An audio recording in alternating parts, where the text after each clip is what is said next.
কেউ তো তোমাদের ভাগ্য উন্নয়ন চায় না। এরা খালি চায় বছরের পর বছর খালি ভুট্টা দিলাও। তুমি আমার 50 বছর, অনেকের বয়স আছে আমার থেকে বেশি, খালি সারা জীবন এরা ভুট্টাই নিয়ে গেছে, কিন্তু দেওয়ার মতো কি দিছে আমার এটা কম। তোমাদের দেখা যায় বেশিরভাগ বাগানে মন্দির নাই, বেশিরভাগ বাগানে আমার কয় নাচ নাচ মন্ডল নাই, পানি নাই, এরপরে কয় পানি নাই, রাস্তা নাই, ব্রিজ নাই। তাহলে 50 বছরে তো তুমি তাদেরকে স্বর্ণের হার দেও নাই, গয়না দেও নাই, সামান্য মন্দির বানাই দিতে পারো নাই। আমি কইছিলাম নি যে আমি তোমরা কখনো তোমরা ছয়টা যেতাম না, তোমরা খালি এটা কও যে জীবনে তো বহু এমপি দেখছো, তোমাদের এইভাবে লইয়া আমি হয়তো আগামীবার হয়তো ভোট চাইতো আসবো না, আমি হয়তো দাঁড়াইতাম না, কিন্তু তোমরা যে ঋণে আমারে ফেলছো দিয়া আমার কাছে মনে হয় যে বাকি জীবন তোমাদের গোলামি করলো আমার। কারণ পুরা এতগুলা বাগানের মানুষ আমারে ভোট দিছে, হয়তো অনেকে তোমরা আমারে দেখো নাই, কিন্তু তাও আমার নামের উপর কথা শুনে তোমরা ভোট দিছো। হরতালের সময় ছিলাম, হরতালে এই কারণেই মানুষ এরা মন জয় করতে পারছি, এই জন্যই কইছে যে আচ্ছা না ব্যারিস্টার ভালো লোক, এই জন্যই তো ভোট দিছে। আর এখন এটা আমার প্রমাণ করার সময় যে আসলে খালি ভোটের আগেই ভালো নাকি না ভোটের পরেও আমি ভালো। কারণ আমার তো আরো 5 বছর বাকি আছে, যদি আমি নির্বাচন না করি তার দরকার নাই আমার।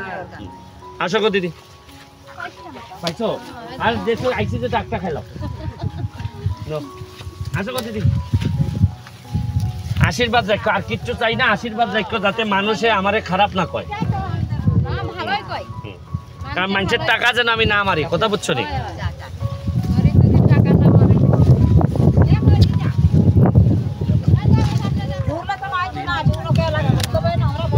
এটা ভালো জায়গায় ফেলাই নষ্ট করে।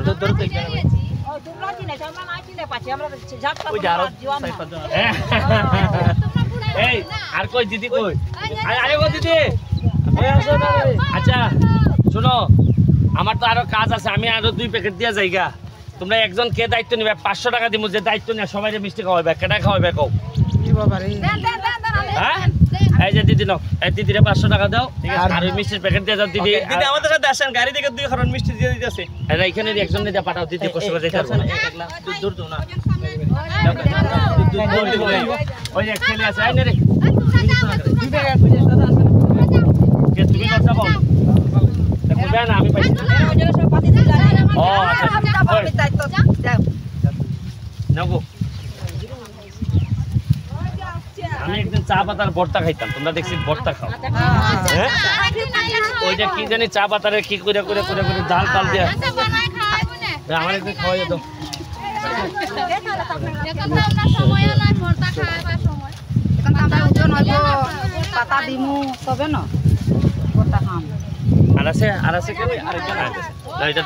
শোনো গো দিদি, জায়গা আরেকটা জিনিস শোনো, খালি মিষ্টির জন্য না, তোমরা যদি কোনো সমস্যায় পড়ো, অনেকে আছে নেতারা যায় না গিয়ে আবার উল্টা পাল্টা বুঝায় আমারে, যেমন নেতারা হয়ে গেলে, নেতাদের হয়ে গেলে কয় না না কোনো অসুবিধা নেই, এইগুলা ঠিক চলছে সব।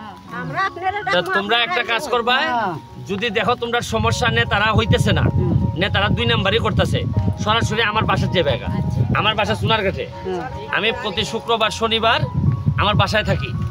আমার বাসায় বইলা দেওয়া আছে যে চা বাগানে কোনো শ্রমিক ভাই বোন যদি আসে তারে কোনোভাবেই ফেরানো যাবে না।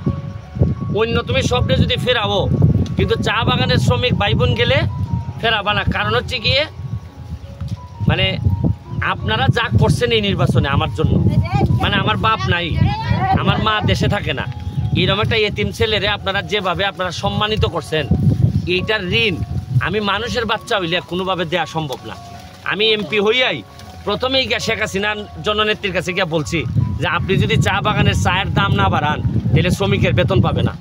এই 40 বছরে কখনো কেউ সংসদে দাঁড়াইয়া বলে নাই আমাদের কোনো এমপি। আপনার ছেলে মেয়েরে জিগাইয়েন যে আমি চেষ্টা করে যাচ্ছি যাতে আপনাদের জীবন মান উন্নত। এই যে এখানে একটা কি বানাইছি দেখছেন আপনারা, ওই যাত্রী ছাউনি বানাইছি, বানাইয়া চা বাগানেরই একটা লোকরে দিয়া কইছি তুমি এখান থেকে ইনকাম করবা, করে তোমার সংসার তুমি চালাইবা। আরেকটা করছি চণ্ডী রামগঙ্গা, আরও করতেছি, আরও বিভিন্ন জায়গায় করতেছি। আমার কথা হইলে এই জায়গাটারে আমি একটা পর্যটন নগরী বানাইমু, যাতে তোমরা যারা চা বাগানে কাজ করবা আর তোমাদের যারা ছেলে মেয়ে চা বাগানে কাজ করবে না, এরা যেন বাহির থেকে পর্যটক আইলে এদের মাধ্যমে ইনকাম করতে পারে টাকা। তাইলে হবে কি শুধু চা বাগানের উপর আর নির্ভর না, তুমি তখন অন্য জায়গা থেকেও তোমার আয় ইনকাম আইব। কথাটা বুঝছো নি? আর কতদিন সারা জীবনই এইভাবে করবা? কেউ তো তোমাদের ভাগ্য উন্নয়ন চায় না, এরা খালি চায় বছরের পর বছর খালি ভুট্টা দিলাও। তুমি আমার 50 বছর, অনেকের বয়স আছে আমার থেকে বেশি, খালি সারা জীবন এরা ভুট্টাই নিয়ে গেছে, কিন্তু দেওয়ার মতো কি দিছে আমার এটা কম। তোমাদের দেখা যায় বেশিরভাগ বাগানে মন্দির নাই, বেশিরভাগ বাগানে আমার কয় নাচ নাচ মন্ডল নাই, পানি নাই, এরপরে কয় পানি নাই, রাস্তা নাই, ব্রিজ নাই। তাহলে 50 বছরে তো তুমি তাদেরকে স্বর্ণের হার দেও নাই, গয়না দেও নাই, সামান্য মন্দিরটা বানাই দিতে পারো নাই। এরার কত হইলো কি জানো, যে আরে চা বাগানের মানুষ অত করণ লাগবো কেন, ভোট তো এরা এমনি দিব। আর এইবার চা বাগানে মানুষের দেখাই দিছে ভোট কেমনে দেয়, এই জন্য এক ভদ্রলোককে বাড়ি পাঠাইয়া একেবারে টাকা পাঠাই দিছে। দেখো দিদি, তো এটা দিয়ে দিও। আর দিদি 500 টাকা নেন, আর দিদি টাকা দাও, জায়গা ধরেন। আমার আপনি সবসময় আমার ক্ষমা আপনি নেবেন, আর আমার আপনি সবাই খাওয়াইবেন। ঠিক আছে, ওকে দিদি গেলাম। আরেকটা ব্যাগ করে দিয়ে দিই সবাই রে। এই যে ব্রিজটা আমি এমপিবার আগে করছি, যে স্কুল বাজার টিলালি পয় রেঙ্গুনিয়া, তারপরে মাঝিল, রেঙ্গোটিলা, তারপরে মাঝিলের ব্রিজ, তোমরা যা যা লাগে এই আগামী 5 বছর পর্যন্ত আমি আসি, এমপি আছে আমার, তার এখন কেউ বিদায় দিতে পারবো না। এই 5 বছরে এমন করা দিয়া দিব, দেখতো না কেমনে না। আমি এমন হইতে পারে দিদি, আগামী 5 বছর পরে এমন হইতে পারে আমি বাঁচতেও না পারি, অথবা আমার মনে হইতে পারে আমি নাও দাঁড়াইতে পারি। আমার কথা হইলো যে আমি এমপি না থাকলেও আমার গাড়ি দেখলে তোমরা যেন দাঁড়াই আইসা দৌড়াই আইসা বলো যে আমার ভাইটা আইসে। সবসময় এমপি থাকা লাগবো তা না, কিন্তু তোমরা যেন আমার একটু বোঝো যে এটা আমার মানুষ, এটা আমার ভাই, এটা আমার ছেলে। ওর কাছে গেলে কোনো না কোনো একটা পথ বার হইব, আমি এটা চাই। আমি এমপি মানুষ সারা জীবন থাকতে যদি তোমরা আমার না ডাকো, তোমরা আমার দেখলে যদি মুখটা ঘুরাই চলে যাও, তো এমপি হওয়ার কোনো দাম নেই। ঠিক আছে দিদি, গেলাম।